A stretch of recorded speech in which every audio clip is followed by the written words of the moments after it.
बौद्ध का यह टेम्पल है, महात्मा बुद्ध का टेम्पल है, तो बौद्ध को होना चाहिए, लेकिन उस पर हिंदुओं का कब्जा है कि हम लोगों का जो पूर्वज हैं कुछ ऐसे ढंग के शिक्षा देकर गए हैं, देवी देवता में, भगवान में, भाग में, भरोसा में भुलवा कर चले गए हमारे पूर्वज ही, तो उसको भी हम लोग ढोने लगे।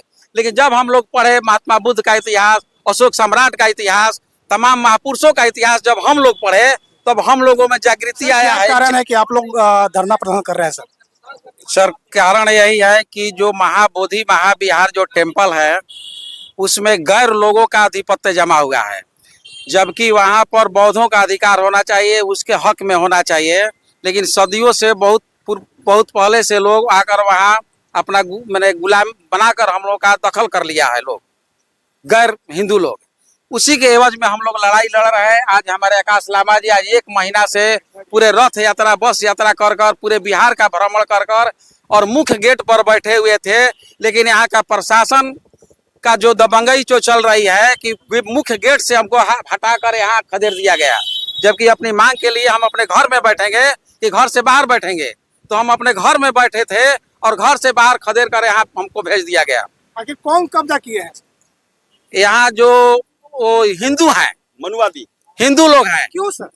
जबकि बौद्धों का होना चाहिए ना, बौद्ध का यह टेम्पल है, महात्मा बुद्ध का टेम्पल है, तो बौद्ध को होना चाहिए, लेकिन उस पर हिंदुओं का कब्जा है। लोग अपना इतिहास स्वीकार क्यों नहीं कर रहे हैं? इसलिए कि अभी जागरूक हम लोग कम हुए हैं, जागरूक में अभी कमजोरी है।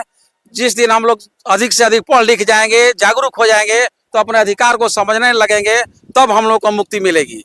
और उसी के जगाने के लिए हमारे आकाश लामा जी आज 1 महीना से धरना पर बैठे हुए हैं या रथ यात्रा कर रहे हैं। हम अपने बच्चों को इतिहास के बारे में कितनी जानकारी देते हैं सर?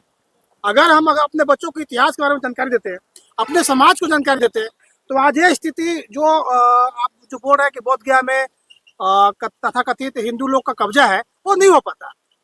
तो कहीं ना कहीं हम में और आप में कमी है ना सर? जी जी, जरूर कमी है।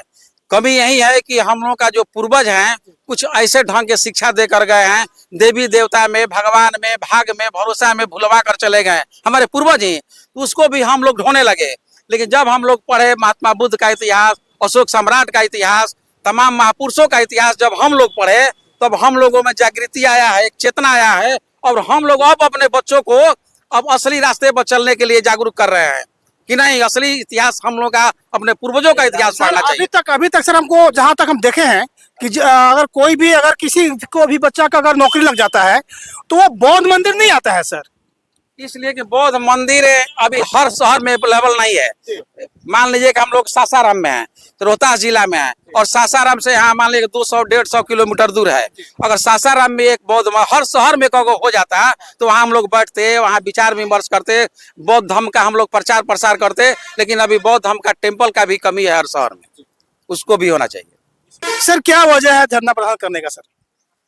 देखिए, हम लोग तो भाई अभी तक तो सोए हुए थे। तकरीबन हम भी इस मिशन में 3-4 साल से लगातार देख रहे हैं, लेकिन इसमें धीरे धीरे हम लोग जब इतिहास की जानकारी लिए, पढ़े, उसको जाने, तब हमें मालूम चला कि भारत में जितने भी पुराने टेम्पल है, जितने भी शिलालेख हैं, सब चीज को दबाकर या तो उसको खत्म कर दिया गया, तोड़ दिया गया, या तो फिर उसको ब्राह्मणों ने जो है कब्जा करके उस पर अपना बना लिया। आज भी हमारे यहाँ सासाराम जिले में सम्राट अशोक का शिलालेख मौजूद है, उस पर भी किसी का कब्जा हो गया है।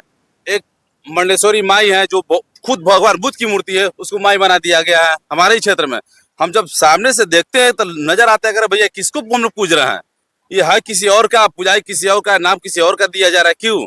तब जब हमने इतिहास पढ़ा तब पाया कि नहीं, हमारा इतिहास जो है ओरिजिनल ये नहीं है जो हम पढ़ रहे हैं। हमारे जो कोई भी अगर 2000 साल की गुलामी करेगा तो उसमें फंसा रहेगा। लोग धीरे धीरे जाग रहा है, लेकिन अब जाग रहा है। अब हम लोग भी जगाने की कोशिश करेंगे, जो जागा है फिर जगाएगा किसी को, तब जाके धीरे धीरे कारवां बढ़ रहा है। और रहा बात इस हम यहाँ आने का, धरना प्रदर्शन का, हम लोग मालूम है कि भैया हिंदू मान लीजिए जो राम मंदिर बनाया, उसमें तो किसी का बौद्ध का अधिकार नहीं है, किसी मुसलमानों का तो अधिकार नहीं है, कि कृष्णों का अधिकार नहीं है, लेकिन बौद्धों के मंदिर में भाई दूसरे धर्मावलंबी क्यों है? ये नहीं होना चाहिए। बौद्धों का है तो उसको बौद्धों को सौंप देना चाहिए, वो अपने विधि विधान से अपने पूजा पाठ करेंगे, जो भी करना है। लेकिन उसमें देख रहे उसमें भी पाखंडवादी लोग अपना व्यवस्था उसमें भी मौजूद ढाल दिए हैं, कोई विष्णु पद के नाम से देते हैं। और यहाँ देख रहे हैं तो सोशल मीडिया के माध्यम से हमें मालूम चला कि 5 पांडवों को लोग उसमें प्रचारित कर रहे हैं, लेकिन भगवान बुद्ध की मूर्ति को पांडवों के रूप में प्रसारित किया जा रहा है। ऐसा ये नहीं कि सिर्फ यहीं पे है, पूरा ऑल इंडिया में यही हाल है। इसीलिए हम लोग कम से कम बिहार के इस मेन धरोहर को, ज्ञान की भूमि को, जहाँ भगवान बुद्ध को ज्ञान प्राप्त हुआ, कम से कम ये तो छोड़े, कम से कम यहाँ से हम लोग शुरुआत करना चाह रहे हैं। इसीलिए हम इस धरना प्रदर्शन में हम लोग यहाँ पे आए हैं। सर जो धरना प्रदर्शन हो रहा है सर, तो आप बहुजन समाज को क्या संदेश देना चाहेंगे सर? कहने को तो सर हम लोग है कि हम लोग एक बहुत बड़े मात्रा में है, लेकिन खुल के सामने क्यों नहीं आ रहे? हमारी मात्रा तो इतनी ज्यादा है कि जिस दिन खुलकर जगह आ गए तो ये धरती कम पड़ जाएगी। देखिए, इसका मेन वजह ये है कि दो शब्द हैं जिसका हेरा फेरी बहुत चल रहा है, एक पढ़ो लिखो और एक लिखो पढ़ो।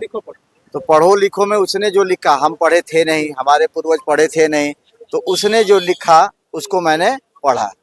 लेकिन आज हमारा समाज लिखना शुरू कर दिया है, शोध करना शुरू कर दिया है, और अब हम उसके पीछे जा रहे हैं। जो हम खुद लिख रहे हैं अपने इतिहास, और हमें जानकारी मिल रही है 84,000 बौद्ध स्तूप जो भारत में थे वो कहाँ गए। प्रश्न तो ये है, तो उन 84,000 बौद्ध स्तूपों को क्या किया गया है, कहाँ है? सरकार जो फैसला दे रही है वो बेहद ही निहायती और चंद लोगों के लिए दे रही है, और बिल्कुल ही यहाँ के बहुसंख्यकों के भावनाओं को ध्यान में नहीं रख रही है, और ये वही काम कर रही है सदियों से चलते आया है। तो मैं चाहूँगा ये जो हमारी पावन धरती है, अभी मैं आते समय 2 जगह मैंने लिखा, एक जगह लिखा था ज्ञान और मोक्ष की धरती, वो लिखा था, जनरल सा मैसेज था। दूसरी जगह मैंने देखा कि भाजपा का मैसेज था, मोक्ष और ज्ञान की धरती। अब देखिए शब्दों का खेल देखिए, पहले मोक्ष और फिर ज्ञान। मैं बिल्कुल ही सही है, जिनको ज्ञान प्राप्त होगी उनको मोक्ष प्राप्त होगी, लेकिन मोक्ष किससे प्राप्ति चाहिए? तो हमें मोक्ष चाहिए जो लिखा है उन्होंने, और जिसको हमने पढ़ करके अभी तक अपने आप को मुक्ति नहीं दे पाए, उससे हमें मोक्ष चाहिए। जो उन्होंने गलत लिखा और जिन गलतियों को आज तक पढ़ते आ रहे हैं, बिल्कुल आज आए हैं हम यहाँ पर क्योंकि हमें मोक्ष मिल चुके, क्योंकि हम ज्ञान ले चुके हैं। तो ज्ञान की धरती पर हम हैं, और मोक्ष भी हमें मिलेगा, लेकिन मोक्ष इसी जीवन में मिलेगा।